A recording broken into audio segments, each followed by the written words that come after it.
Bonjour et bienvenue dans l'Almanach des Fées Célestes. Je suis Claire Henrion, ravi de vous retrouver pour le bulletin astronomique pour la période du 5 au 13 avril 2025, la deuxième phase de la première lune de printemps nord, automne sud, soit du premier quartier à la pleine lune. Donc, comme chaque semaine, ou plutôt de chaque phase lunaire, je vous emmène de phase lunaire en phase lunaire, vous préparez à voir ce que vous allez voir dans le ciel et savoir ce que vous ne verrez pas. Alors, j'espère que vous avez bien pu profiter de l'éclipse de soleil du 29 mars. Nous, on a pu tenir un petit stand à Decazeville et c'était très sympathique, bien que le temps n'était pas avec nous, sauf pour le moment de l'éclipse, seul moment où le soleil s'est dégagé de la journée et nous avons pu observer notre croissant de soleil. C'était trop chouette. Voilà, on était très contents. Des gens nous ont dit qu'ils avaient vu aussi l'éclipse de lune du 14 mars. Eh bien, bravo à eux et j'espère qu'ils nous retrouveront. Donc merci à vous tous qui nous suivez pour vos likes, vos commentaires, vos partages. Merci de vous abonner de plus en plus nombreux, c'est très encourageant. Donc, et puis vous pouvez nous rajouter un petit tip si vous le pouvez, car il faut m'aider à poursuivre ce travail de phase lunaire en phase lunaire pour pouvoir suivre les pieds sur terre et la tête dans les étoiles pour de vrai, ce qui se passe. Au moins, on a de l'info du grand réel, ok? Alors on est parti. Donc pour cette semaine du 5 au 13 avril, donc premier quartier samedi 5 avril à 4h14, pleine lune dimanche 13 avril à 2h21. Donc on va voir un petit peu un résumé tout d'abord de ce qui se passe dans la semaine. Je peux partager vite fait ma fiche avec vous. Voilà. Donc ça va être Stellarium. Nous y allons par la suite. Donc cette semaine, donc deuxième phase de la première lune de printemps nord, hiver sud. Du premier quartier le 5 avril à 4h14, 2h14, puisque nous sommes passés à l'heure d'été, donc 2h14 en temps universel, à la pleine lune le 12 à 2h21, 0h21 UTC, soit Universal euh, Time. Euh, enfin, c'est le temps universel, voilà, du méridien de Greenwich pour l'instant. Puisque c'est peut-être pas la meilleure idée d'avoir le méridien origine au méridien de Greenwich. Peut-être que cette question sera enfin révisée un jour. Mais bon, pour l'instant, c'est notre repère. C'est social, ça, hein, le repère du méridien, mais il pourrait être plus naturel si le méridien origine était situé à l'endroit où il y a la ligne de changement de date et qui est parfaitement, qui ne traverse que le Pacifique, qui passe entre l'Asie et qui passe au détroit de Bering et se jette, ça s'achève dans l'Antarctique, dans l'endroit le plus proche du pôle, dans la lance la plus proche du pôle.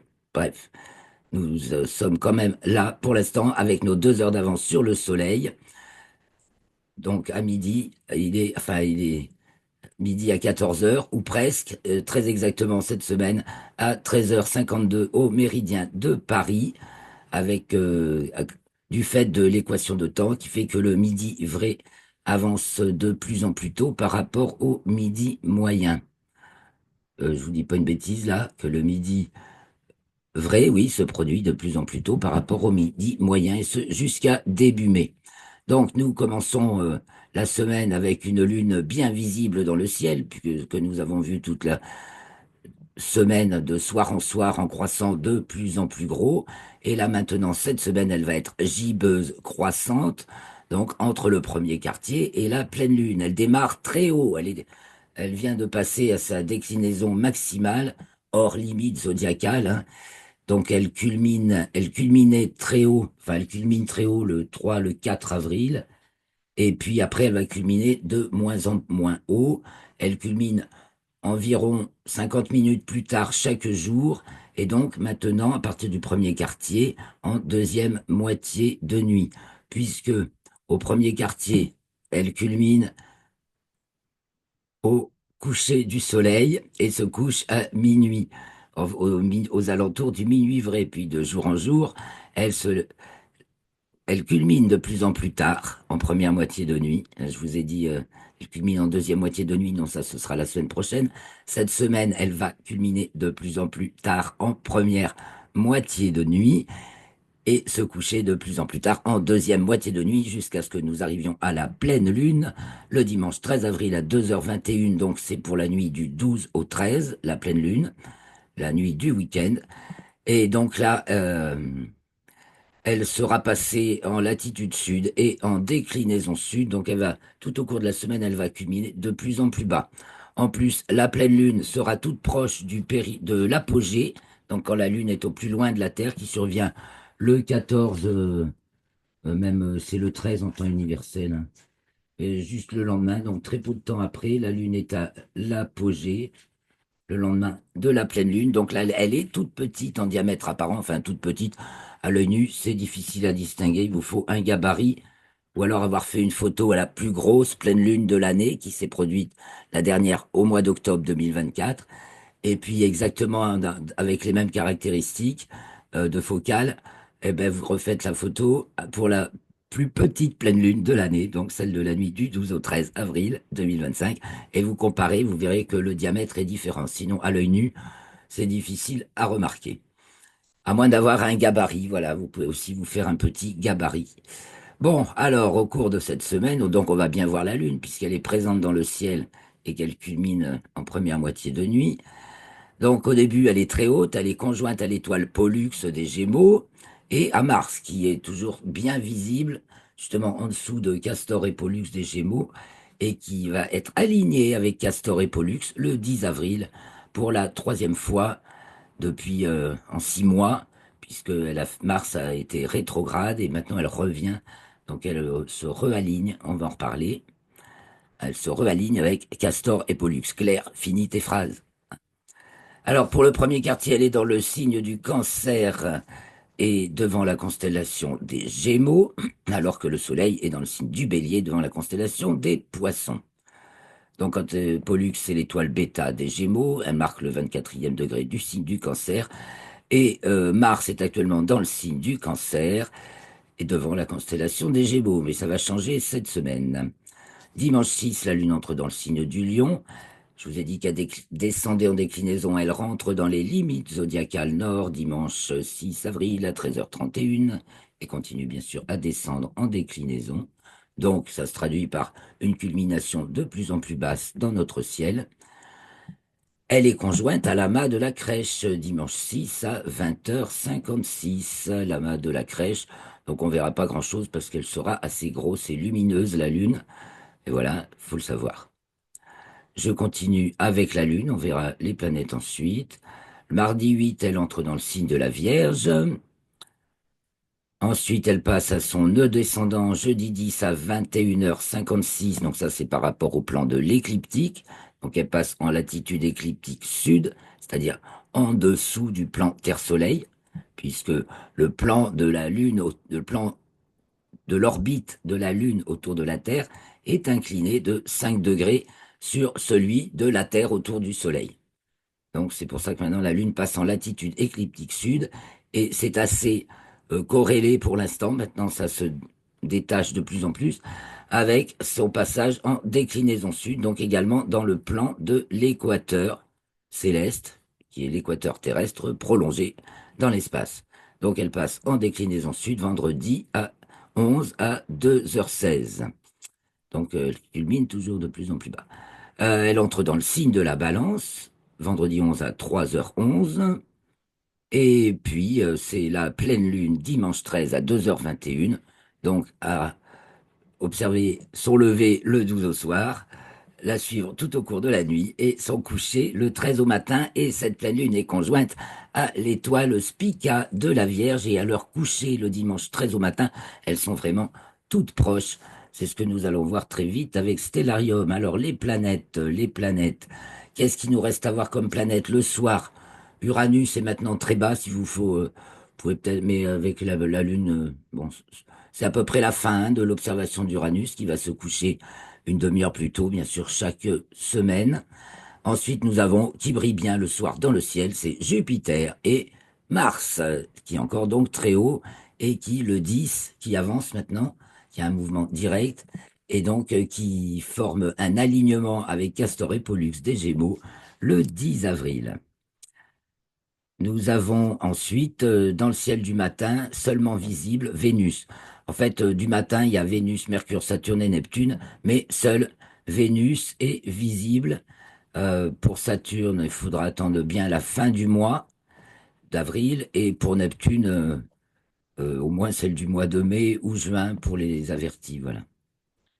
Et Mercure ne va pas être très visible, pas top, pendant cette période matinale, puisqu'elle est également du matin. Donc le matin, on a une belle Vénus toujours devant la constellation des Poissons, qui se lève de plus en plus tôt. Ah, j'ai oublié, oh là là, j'ai une petite erreur là, j'ai oublié de reporter son lever, mais ça je peux vous le dire. J'ai oublié c'est un report que j'ai oublié. 5h46, 6h11, le jour du premier quartier, 5h46. Donc plus d'une heure déjà, le jour de la pleine lune, avant le lever du soleil. Donc des journées de plus en plus longues, bien sûr. Et qu'est-ce qui se passe d'autre? Ah ben, on commence à avoir en étoile filante des lyrides d'avril. Sur la Lune, au cours de la semaine, puisque la Lune est croissante, nous allons pouvoir observer le lever du Soleil sur la Lune. D'ailleurs, je vais vous partager tout à l'heure une photo du lever de Soleil vu de la Lune par le petit robot, enfin la petite sonde Blue Ghost qui s'était posée le 2 mars avec succès sur la Lune de l'entreprise Firefly Aerospace.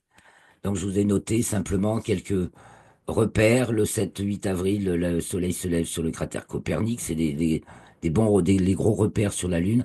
Le 8-9 sur Gassendi. Le 11-12 sur Grimaldi. Et là, la Lune est presque ronde à ce moment-là.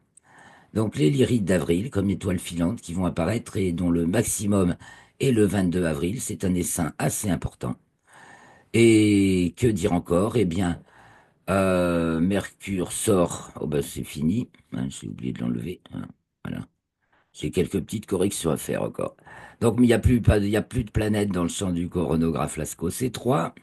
Nous avons les constellations, la constellation des chiens de chasse qui passe au méridien à minuit chaque année, la nuit du 4 au 5 avril. Enfin bon, grosso modo en ce moment, parce que faut prendre une étoile. Donc cette semaine, nous avons très haut, sous la queue de la Grande Ourse, la constellation des chiens de chasse au minuit vrai. Donc je vous ai dit, c'est 1h52 au méridien de Paris. Et l'étoile Spica de la Vierge, qui elle culmine beaucoup plus bas, 37 degrés, je crois, à 45 degrés de latitude nord. Et donc qui passe aussi au méridien à la minuit, la nuit du 12-13 avril, donc celle de la pleine lune. Ça se décale très, très, très, très, très peu d'année en année. Donc, pour l'instant, chaque année, c'est à la même date. Le 13 avril, pour cette pleine lune, c'est le jour de la Pâque israélite. Donc, dans le calendrier juif, c'est le 15 Nissan de l'an 1500, 5785. 5785 dans ce calendrier. Voilà. Donc nous allons sur Célarium et nous, alors Pâques pour la Pâque chrétienne, enfin catholique, parce qu'il y a aussi la Pâque orthodoxe. La Pâque catholique va être marquée justement et décidée, c'est la pleine lune qui décide de la date de Pâques, puisqu'il s'agit pas que c'est toujours le dimanche qui suit la première pleine lune après l'équinoxe de printemps. Donc l'équinoxe de printemps, c'était le 20 mars et donc la pleine lune advient le 13 avril. Donc Pâques est le dimanche qui suit, ben donc c'est le 20. Voilà. Soit c'est le dimanche qui suit la pleine lune. Ça aurait pu être le 13, donc ben, c'est le 20. Allons sur Stellarium. Donc Stellarium, au coucher du soleil le 4 avril. On va se mettre le 5, puisqu'on commence le 5. Voilà, donc à 20 heures, bah, le soleil n'est pas encore couché, hein, puisqu'on est passé en heure d'été. Puis il se couche de plus en plus tard chaque jour, de même qu'il se lève de plus en plus tôt chaque matin, et d'ailleurs il gagne encore plus sur le matin que sur le soir en ce moment. Donc il va se coucher à l'ouest de plus en plus vers le nord-ouest. Et donc, il faut attendre presque 22 heures pour voir quelque chose. Alors, une heure plus tard, 21h30, vous voyez, le ciel est encore bien coloré, mais tout de suite, on distingue Jupiter, qui est haut encore à l'ouest, voilà, 46 degrés de hauteur, devant toujours la constellation du Taureau, avec ici l'étoile Aldébaran, et ici Jupiter, donc, ici Orion, et puis, donc au premier, ce sera le premier quartier, c'est le jour où la Lune est conjointe à Pollux et à Mars, attendez, je vous tourne pas trop la tête, restons à l'ouest, diminuons un peu, parce que c'est très haut, donc j'ai même marqué le zénith, donc les marques. Ah non, c'est pas là les marques. Il faut faire F4, repère, zénith. Comme ça, on voit où est le sommet du ciel. Voilà. Vous voyez, le sommet du ciel, il est là, hein. C'est où? Alors, je peux tracer la grille azimutale. Voilà. Donc, 90 de hauteur. C'est le sommet du ciel, le zénith. 80, 70. Pollux et Mars sont à peu près à 70 degrés de hauteur dans le ciel pour 45 degrés de latitude nord à peu près. Donc elles sont quasiment au sud, voilà. Tout juste passé leur culmination, donc on va grossir. Je lève ça. Ben, on va passer une heure de plus aussi, hein. Et donc, ben voilà, c'est plaisant à observer. Donc, j'étais avec Christophe cette semaine qui vient juste de repartir de chez moi alors il est dans le train. Nous avons travaillé sur la météo pour l'année à venir, mais nous avons fait aussi un petit peu d'astronomie car la nuit du 31, hein, je crois, 31 mars, 1er avril, était magnifique. Pas froide, bon, pas de vent, transparente. On a pu, enfin, c'est transparente. Voilà, ça c'est le 5 avril au soir. Vous voyez, donc Castor, Pollux, la Lune et Mars. Voilà. Et de jour en jour ensuite, Mars va avancer. Donc on va aller. Là, il est 23 heures déjà sur ma carte. Oui, c'est parfait pour mieux voir. Donc de jour en jour, on va voir comment Mars avance par rapport à Castor et à Pollux. La Lune s'en va, bien sûr. Donc là, c'est le 7, le 8, le 9 et le 10. Voilà, on les retrouve alignés. Mars a été... Alors, début novembre, Mars allait dans le sens, je trace l'écliptique pour voir à peu près le chemin des planètes. L'écliptique, sinon, c'est le tracé apparent du Soleil dans le ciel du point de vue géocentrique. Donc, et donc, Mars, on voit qu'elle est au-dessus, en latitude sud-nord. Donc, début novembre, Mars passait une première fois, arrivé comme ça et passé à l'alignement, en alignement avec Castor et Pollux, puis elle continue à avancer. Elle est arrivée jusqu'à la constellation du Cancer, puis elle est revenue en arrière, elle s'est retrouvée, je l'ai noté, je crois bien, elle s'est retrouvée le 13 janvier à nouveau alignée avec Castor et Pollux en marche arrière. Ensuite, elle a repris son mouvement direct. Et elle est repartie, et maintenant voilà, 10 avril, et on la retrouve alignée, puis maintenant elle va continuer comme ça vers la constellation du Cancer. Alors voilà, ça c'est facile à voir. Jupiter, Mars avec les étoiles, facile à voir en début de nuit. Vous voyez, 23 heures, Orion va se coucher, c'est la fin du ciel d'hiver. Moi j'ai été vraiment très contente de pouvoir se faire un petit ciel d'hiver avant qu'il disparaisse, se rincer l'œil sur la grande nébuleuse d'Orion. Voilà, parce que tout ça, l'été, après ça disparaît jusqu'à l'automne prochain, fin de nuit. Enfin, l'été prochain, fin de nuit, mais surtout l'automne.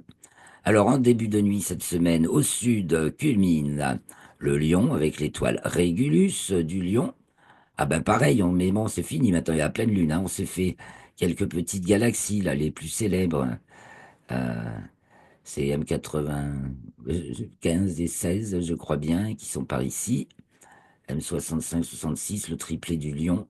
Voilà, car dans cette zone du Lion et de la Vierge, on n'est pas du tout dans la Voie lactée, et donc on a accès aux galaxies qui sont au-delà, et voilà, c'est la fin de la saison pour les observer. Donc, début de nuit vers le sud, nous avons le Lion, en dessous il y a l'Hydre femelle, le Cancer qui passe, bon, la Lune, je vous ai dit, était conjointe à l'amas de la Crèche, qui se trouve ici, où il y a mon pointeur. Et donc là, on est le 10 avril, donc la Lune est déjà devant la constellation de la Vierge. Donc le Lion qui culmine, voilà. Du côté de l'Est, en début de nuit, s'élève Arcturus du Bouvier et se lève Vega de la Lyre. Voilà, donc tout ça, ça monte dans le ciel. Et puis un peu haut, on a la Grande Ourse à gauche. Si on se tourne vers l'Est, on voit la Grande Ourse à gauche et le Lion à droite qui montent chacun de leur côté.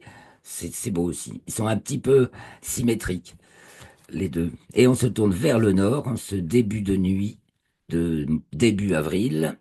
Et que voit-on? Eh bien, on voit la petite ours et le dragon à droite en train de remonter, donc on peut dire à 3 heures, si on considère que c'est une horloge. La grande ours tout là-haut, là-haut, qui plane sur le dos, sa patte arrière passant au zénith. Et puis, on a qui descend, bah voilà, la girafe qu'on voit difficilement. Et puis, tout en bas, Cassiopée et c'est fait. Et donc, à l'ouest, eh ben voilà, Jupiter 23 heures, Jupiter est déjà assez bas, il va se coucher vers minuit et demi cette semaine. C'est 20 minutes, une demi-heure plus tôt chaque jour. Et donc le grand G de l'hiver, formé avant qu'on le voit plus par... euh, allez, on va tourner dans ce sens-là. Bételgeuse d'Orion, Aldébaran du Taureau, Capella du Cocher qui brille très fort, Castor et Pollux des Gémeaux, Procyon du Petit Chien, Sirius du Grand Chien, et les trois mages d'Orion, que dis-je, Rigel d'Orion et les trois mages, Mintaka, Alnilam et Alnitak, qui ferment le G. Alors maintenant, on va se retourner vers le nord pour le milieu de la nuit. Donc, milieu de la nuit, je vous ai dit, c'est à peu près 2 heures du matin, 1h52 au méridien de Paris. Donc, au milieu de la nuit, vous avez donc le zénith ici, ça m'évite de me tracer toute la grille. Là, je vous la montre juste. Au milieu de la nuit. Donc c'est Cassiopée qui est tout en bas, elle rase l'horizon, le W. Le dragon et la petite ours remontent. La grande ours a basculé du côté de l'ouest. Voilà. Alors on va voir au sud ce qui culmine en milieu de nuit. À l'ouest, ben, Mars et les Gémeaux s'en vont. Le lion est sur la descente. L'hydre est couché sur l'horizon au sud-ouest, à plat ventre. Et au sud passe la Vierge, et donc Spica de la Vierge, je vous ai dit, elle passe au méridien à la minuit, la nuit du 12 au 13 avril, avec la pleine lune. Et puis plus haut, on a les chiens de chasse qui se trouvent sous la queue de la grande ours, voilà, là où il y a la fameuse galaxie du tourbillon qui se trouve par là, pratiquement au zénith à cette heure-ci. Donc qui culmine aussi un peu plus tôt. Vous voyez, ils sont déjà passés à l'ouest là, au début de la semaine, entre le 4, le 5, voilà. Donc Spica de la Vierge, au sud, culmine en milieu de nuit, tandis que déjà au sud-est se lève Antares du Scorpion, et que du côté de l'est, on va finir la nuit comme ça, et on verra Vénus se lever, milieu de nuit à l'est. Eh bien, on a Altaïr de l'Aigle qui vient juste de se lever, donc ça nous forme le grand triangle de l'été, Vega de la Lyre, Deneb du Cygne et Altaïr de l'Aigle, voilà, qui se lève donc, et comme toutes les étoiles, culmine et se couche 4 minutes plus tôt chaque jour. Donc on les a de plus en plus tôt dans le ciel. Ils se lèvent donc en milieu de nuit, se lève le grand triangle de l'été en ce début avril. Ça, c'est l'horloge annuelle, hein, qui n'est décalée que d'un degré tous les 72 ans par la précession des équinoxes. Et donc voilà, bon, on a vu le milieu de nuit au nord, donc on va regarder à l'est, d'heure en heure, ce qui s'élève. Donc là, il est près de 2 heures, 3 heures du mat, 4 heures, 5 heures, 6 heures. Voilà Vénus qui se lève. Là, on est le 11, oui, vers 6 heures moins le quart. Bon, un peu plus, de plus en plus tôt chaque jour. Bien sûr, le Soleil lui-même se lève aussi de plus en plus tôt, mais Vénus prend de l'avance. Elle est devant la constellation des Poissons, ça c'est la tête des Poissons. Donc il y a aussi, on va enlever le Sol et voilà, on voit les autres planètes, Mercure, Saturne et même Neptune qui se trouve dans le coin. Voilà, mais tout ça, c'est invisible Ça se lève, voilà, c'est noyé dans la lueur solaire avant de l'aube, avant qu'il se lève. Il faut attendre.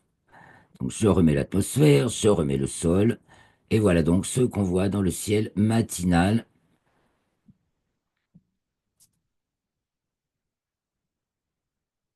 Euh, Ça, c'est Pégase. Ils se sont trompés là sur Stellarium. Le Pan. Le Pan, c'est une constellation de l'hémisphère sud qui n'apparaît pas vraiment dans à notre latitude 45 nord, à peu près. Petite erreur. C'est la dernière version de Stellarium que j'ai installée la semaine dernière. Donc, en fin de nuit, se lève le Capricorne. Et en fin de nuit, au sud, culmine donc Antares, c'est déjà passé. Le Sagittaire arrive à sa culmination en fin de nuit. Ah, donc on va voir la pleine lune maintenant. Alors ça c'est le 11 au soir. Alors on va aller le 12 au soir. Le 12 au soir, donc là c'est fin de nuit. On va revenir. Alors, là c'est le 12 au matin, donc la lune va aller se coucher, c'est la journée, le soleil passe, palam, palam, palam, palam. Et en fin de journée, on va se tourner du côté de l'Est.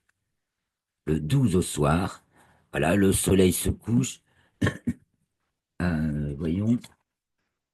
Le soleil se couche à 20h33, la lune se lève à 20h18, donc elle se lève à peu près un quart d'heure avant le coucher du soleil à l'est-sud-est. Hein, sa course est de plus en plus courte. Enfin, la course de la pleine lune jusqu'au mois de juin est de plus en plus courte. Elle est à l'opposé du soleil, donc elle suit grosso modo le parcours du soleil d'hiver, de la saison opposée toujours. Et là, comme elle descend, là, je trace le plan de l'écliptique, voilà, elle est déjà en latitude sud, donc elle a une course encore un petit peu plus courte que celle du soleil à la saison opposée. Donc c'est la pleine lune, on l'appelle la lune rose, cette pleine lune d'avril, c'est un nom qui vient des Amérindiens, en raison du phlox, c'est des petites fleurs qui tapissent tout en rose, voilà, en Amérique du Nord. Ça, elle s'appelle la lune rose. Que dire encore de cette pleine lune? J'ai eu vous verrez dans l'article, bien sûr. Je vous invite à aller voir dans l'article tout ce que j'ai oublié de vous dire dans ce bulletin. Et donc, on va suivre la lune au cours de la nuit. Vous voyez, elle est juste à côté de Spica. On va voir, on va déjà prendre une heure de plus. Ouais, il fait nuit. On pourra peut-être deviner l'étoile. Spica est ici. Spica de la Vierge. Voilà, elle se lève pratiquement en même temps que la lune, 2 minutes après. Donc on peut suivre l'une comme l'autre. Je vais grossir un peu parce qu'elles vont se rapprocher. La lune est conjointe à Spica le 13 à 4h07, donc juste après la pleine lune. 23 heures, minuit, 0 heure le 13. 1 heure, 2 heures, donc culmination. Alors culmination, quand elle passe au sud, voilà, à 33 degrés de hauteur. Ouais. C'est vachement plus bas, c'est 16 degrés plus bas, je crois, que la pleine lune précédente, celle du mois de mars, là, qui était devant le lion. Donc on continue la nuit, et la prochaine pleine lune culminera encore plus bas, et la suivante encore plus bas, et ensuite ça remontera. Le 3 heures du mat, 4 heures, vous voyez, la lune se rapproche de Spica, 5 heures, 6 heures, elles vont aller se coucher en même temps. Et pour une bonne partie du monde, l'Amérique centrale, l'Amérique du Sud, le sud de l'Atlantique, l'extrême sud de l'Afrique, il y a une occultation de Spica par la Lune, comme à chaque fois que la Lune est conjointe à Spica en ce moment. Et cette pleine Lune est conjointe donc à Spica, l'épi de la Vierge qui nous parle des moissons, des moissons, des récoltes, voilà, de l'agriculture. Alors voilà pour ce petit tour du ciel de cette période du 5 au 13 avril. Que me reste-t-il à vous présenter? Ben, un petit peu l'actualité spatiale. Alors j'arrête ce partage. J'aurai quelques images aussi. Je vais aller. J'arrête le partage. Je vais vous raconter, puis je partagerai au fur et à mesure. Parce que j'ai mon petit pense-bête. Donc je peux vous l'afficher, hein. Voilà. et afficher en même temps les images au fur et à mesure. Donc je repartage. On va voir mon pense-bête. Voilà, alors on va partager les images. Ah oui, j'ai peut-être oublié juste de les déballer. J'ai oublié de déballer mes images. Voilà, elles sont là. Et on va commencer par celle-ci, voilà. Le lever de soleil sur la Lune par Blue Ghost, donc le petit atterrisseur de l'entreprise Firefly Aerospace qui s'est posé avec succès sur la Lune le 2 mars. Ça fait 2 fois que cette entreprise réussit un alunissage, alors que beaucoup se plantent. Et ce petit robot Blue Ghost était prévu pour durer une journée lunaire, soit un demi-mois terrestre. Hein. Une journée lunaire, c'est la Lune tourne, tourne sur elle-même en autant de temps qu'elle fait le tour de la Terre. C'est pour cela qu'elle nous montre toujours la même face. Et donc, ben voilà, une journée entre du lever au coucher du soleil, c'est tout cool, 14 jours terrestres. Donc, Blue Ghost est resté d'un coucher de soleil, non, d'un lever de soleil. Il a profité du jour qui fait chaud pour alimenter ses batteries, du lever de soleil jusqu'au coucher. Et j'ai posté dans l'avant-dernier euh, numéro de l'article la photo du coucher du soleil. Peut-être je pourrais la retrouver. Donc, lever du soleil. Il y a aussi la vidéo. Alors, puis-je vous la partager, la vidéo de l'éclipse de soleil vue depuis la Lune. Donc c'est en fait la Terre qui éclipse. Je pense qu'on va pouvoir le faire. Je vais y aller avec ça. La Terre qui va pouvoir. J'y vais avec Brève. Avec Brève, vous n'avez pas de pub. Euh, voilà, ça vaut le coup d'être partagé. Si ça fonctionne, ça fonctionne. C'est bref, mais ça vaut le coup. Donc éclipse. Ah, je sais pas. Je sais pas, je sais pas, je sais pas. C'est peut-être ambitieux de ma part.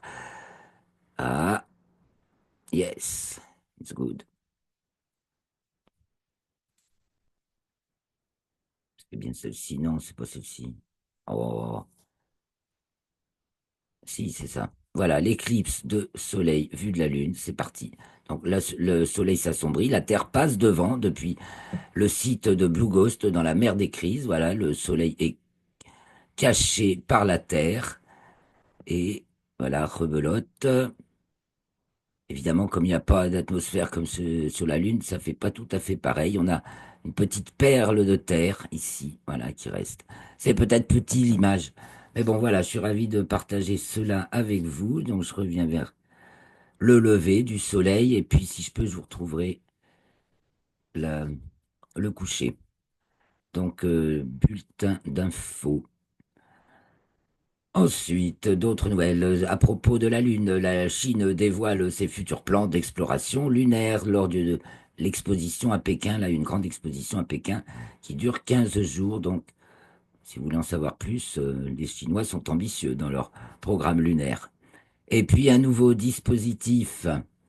Ah, mais attendez, c'est mieux là. Un nouveau dispositif pour fabriquer de l'oxygène qui pourrait être une clé de la survie humaine sur Mars, sûrement même sur la Lune, enfin partout dans l'espace si on veut y aller. Alors, les exploits spatiaux de la semaine.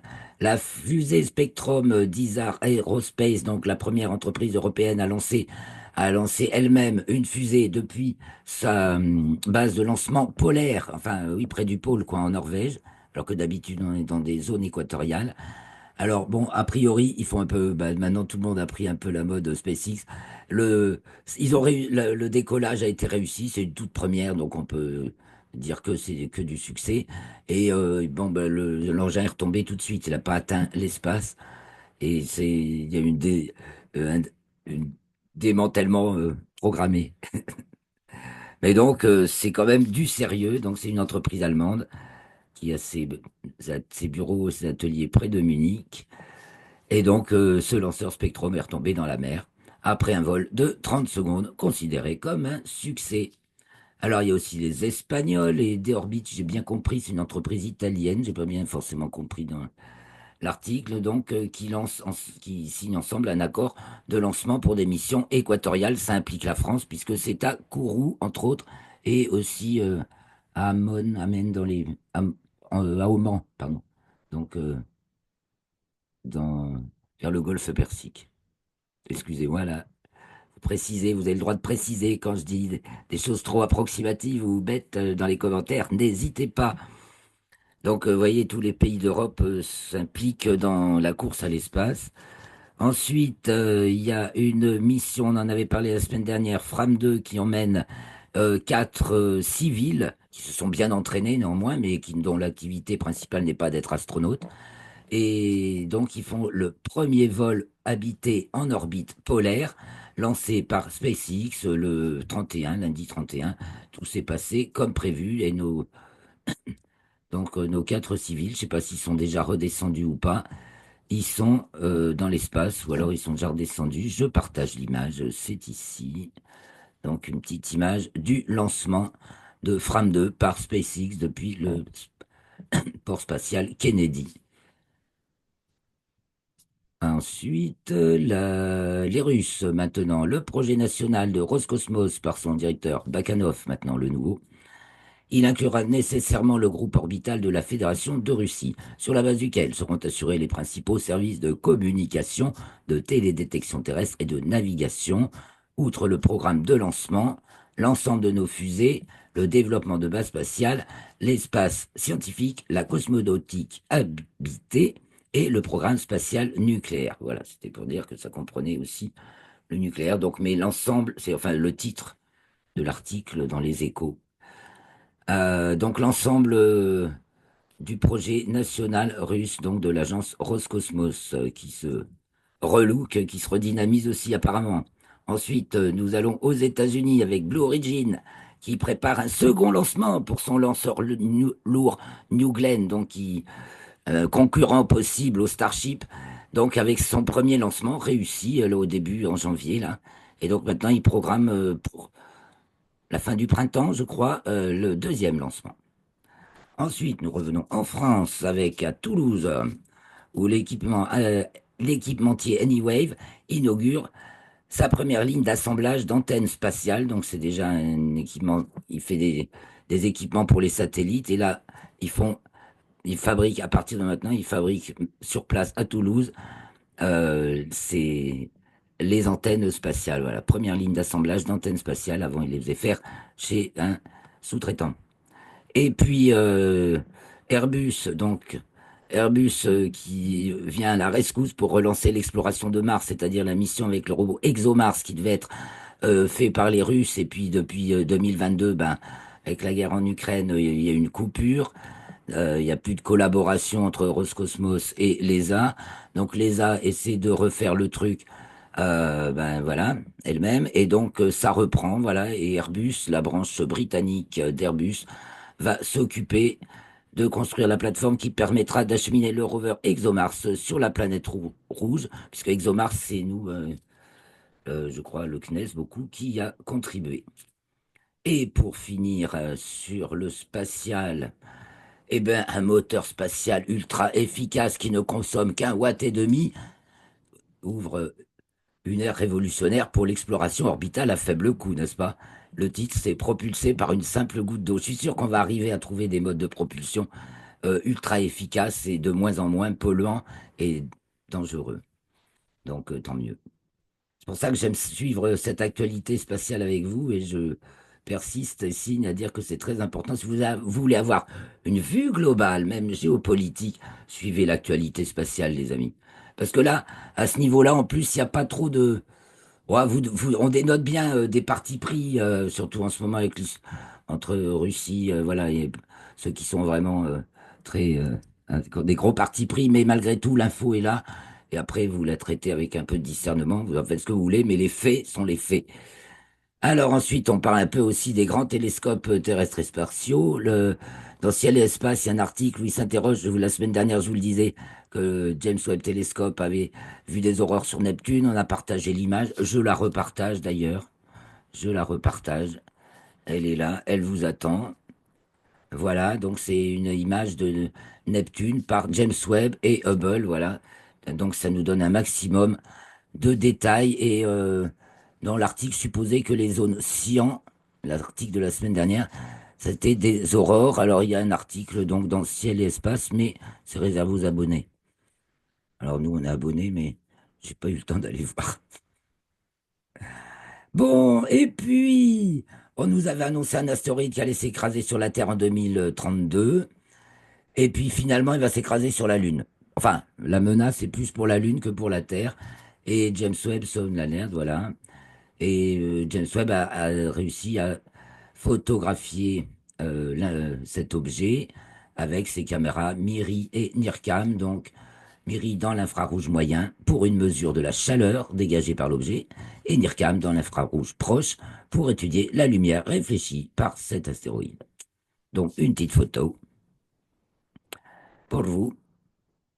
Voilà, donc par MIRI, donc l'infrarouge moyen, et NIRCam, l'infrarouge proche. Donc on voit cet objet qu'on avait cru d'abord qu'il allait menacer la Terre, et puis apparemment, si quelqu'un craint, s'il y a quelqu'un qui craint dans le secteur, c'est la Lune, c'est pas nous. Bon.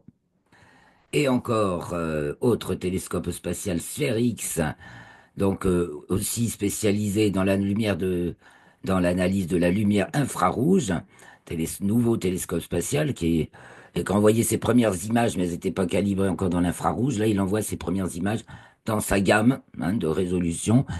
Et donc, il offre un champ 20 fois plus grand. Donc, c'est un grand champ, quoi.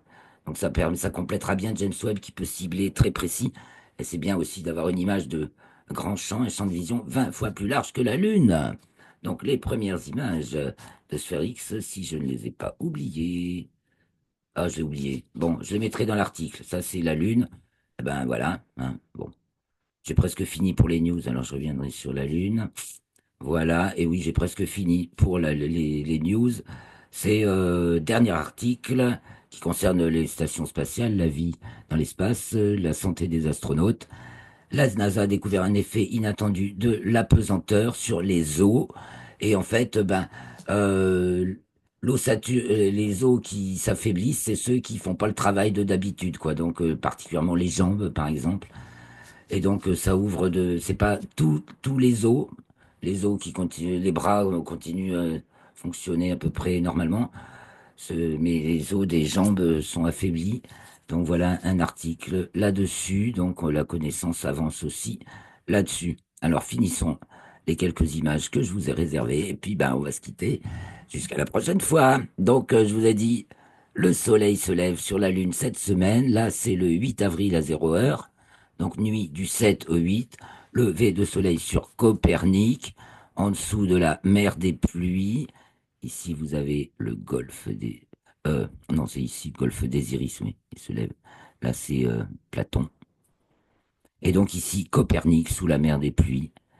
Donc, je vous en ai mis qu'une image, mais vous irez voir avec l'article la suite. Alors, une belle photo de l'éclipse de lune du 14 mars, prise à Saint-Gilles-Croix-de-Vie, donc en Vendée, par Patrick Rocher, le célèbre Patrick Rocher, spécialiste des éphémérides de l'IMCCE depuis, à ma connaissance, depuis que je suis dedans, moi, plus de 40 ans, bah, c'est lui. Voilà, donc jolie photo. Donc certains d'entre nous, c'était au petit matin, n'est-ce pas, du 14 avril, certains ont pu admirer cette éclipse. Et là, elle est magnifique. Et ça, c'est l'éclipse de soleil du 29 mars, vue depuis les États-Unis où ils l'avaient au lever du soleil. Et donc, ben voilà, éclipse partielle, les cornes du soleil, le soleil en train de se lever, éclipsé. Voilà, le photographe a pris les cornes du soleil. Alors, je vous laisse sur les cornes du soleil, mes chers amis. Je vous dis un grand merci pour votre attention. Je vous invite à suivre ensuite les commentaires astrologiques, oui. Et sinon, je vous donne rendez-vous. Eh bien, ce sera, on va voir, peut-être le vendredi ou le samedi. Ou suivez, inscrivez-vous, parce qu'il y a des fois, ça se bouscule, comme je donne aussi un cours le vendredi. Tout va tomber le vendredi. Je vais vous envoyer un mail. Donc, inscrivez-vous si vous voulez venir participer au direct. Moi, j'adore quand vous êtes là. Sinon, bah, laissez des commentaires. Ça me fait super plaisir Donc, je vous souhaite une très bonne semaine, une bonne montée de lune, quoique elle descende, hein. Elle est croissante, mais descendante cette semaine, la lune, les amis. Donc, bon jardinage, bonne plantation, et voilà, bon semis, bonne plantation, et que le ciel soit avec vous. Je vous embrasse, un grand merci, et à bientôt!